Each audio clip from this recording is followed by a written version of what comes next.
commençons, mesdames et messieurs, notre revue de la presse d'aujourd'hui, du 4 août 2026. Et on commence avec le journal El Ahram Hebdo, où nous pouvons lire séisme en Égypte. Et Sisi reçoit le soutien du roi de Bahreïn et renforce la coopération bilatérale. Le président Abdel Fattah el-Sisi a reçu lundi un appel téléphonique du roi de Bahreïn, Hamad Ben Issa El Khalifa, qui a exprimé la solidarité de son pays avec l'Égypte à la suite du séisme de magnitude 5,6 survenu à l'aube hier. Le souverain bahreïni a exprimé la pleine solidarité du royaume avec l'Égypte à la suite du séisme qui a secoué le pays à l'aube, réitérant le soutien indéfectible de Manama face aux épreuves. En réponse, Sisi a chaleureusement remercié le roi Hamad pour ses nobles sentiments, saluant la profondeur des liens fraternels unissant les deux nations selon le communiqué. Il a également souligné la convergence des positions du Caire et de Manama sur les principales questions régionales ainsi que la poursuite de leurs efforts communs pour la paix et la stabilité. Le président a réaffirmé le soutien de l'Égypte à Bahreïn et condamné les attaques iraniennes contre le royaume, saluant les mesures prises par les autorités bahreïniennes pour préserver la sécurité et la stabilité du pays.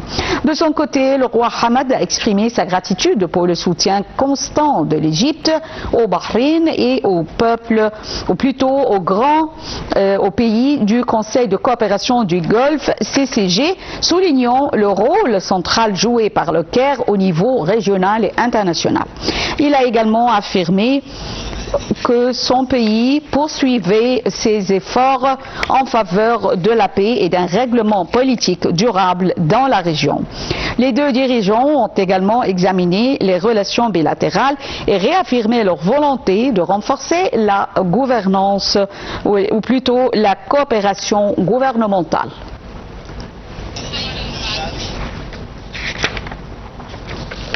Et passons au quotidien français Le Figaro, où nous lisons « Guerre au Moyen-Orient, l'Iran a le choix entre un accord ou une capitulation totale », prévient Donald Trump. Le président américain a annoncé une reprise du dialogue avec l'Iran lundi, démenti plus tard par Téhéran, qui a assuré qu'il n'y avait pas de négociations en cours dans cette guerre enlisée depuis maintenant 5 mois. Trump dit que l'Iran a le choix entre un accord ou une capitulation totale.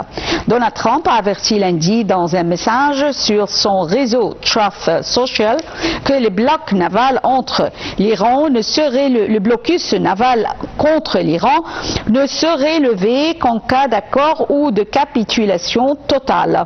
Le président américain a aussi répété que des négociations avaient lieu entre les États-Unis et l'Iran, ce que dément Téhéran. Les dirigeants iraniens sont d'une duplicité incroyable. Ils demandent une rencontre.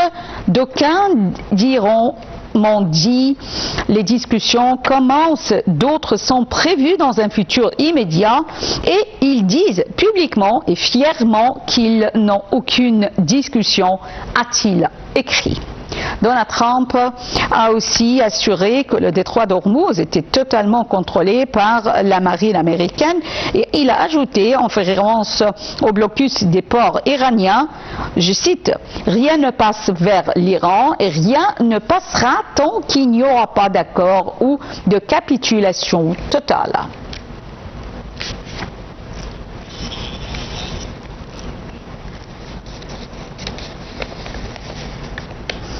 On enchaîne avec le quotidien libanais L'Orient le jour qui titre « Négociation de Rome ». Issa appelle à prendre le temps de bien faire les choses. Ali Hassan Khalil, bras droit du président de la Chambre Nabi Berri, estime que l'agression ouverte d'Israël démontre que le pari sur l'accord cadre a échoué. À la veille de la reprise des négociations entre le Liban et Israël, prévues du 4 au 6 août à Rome, sous médiation américaine, Washington appelle les deux parties à privilégier un accord solide plutôt qu'une entente conclue dans la précipitation.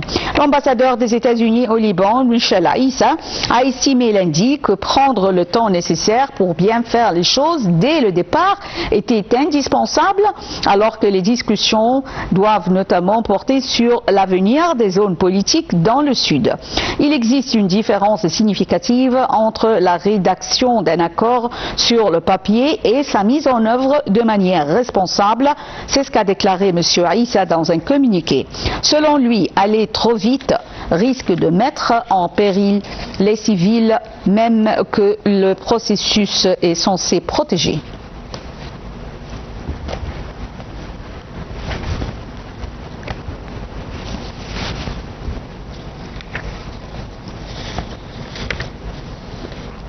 On enchaîne avec le quotidien français Libération.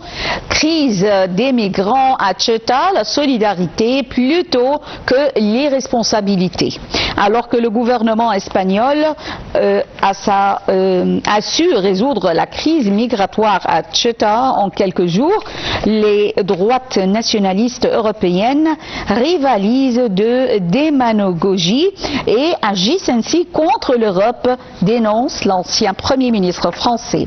L'arrivée soudaine et coordonnée de 60 000 migrants, principalement marocains, dans l'enclave espagnole de Ceuta a fait naître une émotion compréhensible chez nos concitoyens et dans toute l'Europe. Un afflux aussi massif de migrants sur un si petit territoire et en quelques jours seulement ne pouvait laisser indifférent. L'immigration est un sujet sur lequel les citoyens réclament à juste titre de la maîtrise. Or, les images qui nous parviennent de Ceuta donnent le sentiment de l'impuissance. Avec les chiffres et les faits, elles devraient surtout susciter notre réflexion collective.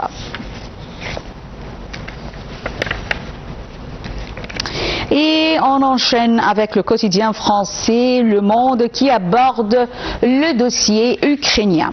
Des frappes ukrainiennes ont fait 7 morts dans le kraï de Krasnodar, dans le sud de la Russie, et 4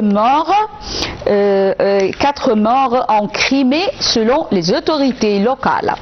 En Ukraine, une attaque russe contre une station-service du district de Kryvyi dont l'oblast de Dnipropetrovsk a tué 3 personnes. Des frappes de drones russes ont par ailleurs tué une personne à Kherson et une autre près de Zaporizhia. Vladimir Zelensky a démis Olga Stefanishyna de ses fonctions d'ambassadrice d'Ukraine aux États-Unis en poste depuis 2 ans, d'après son décret publié sur le site de la présidence ukrainienne. Cette décision intervient dans le cadre d'un important remaniement gouvernemental et d'une rotation plus large prévue des ambassadeurs ukrainiens, explique le média ukrainien The Kiev Independent.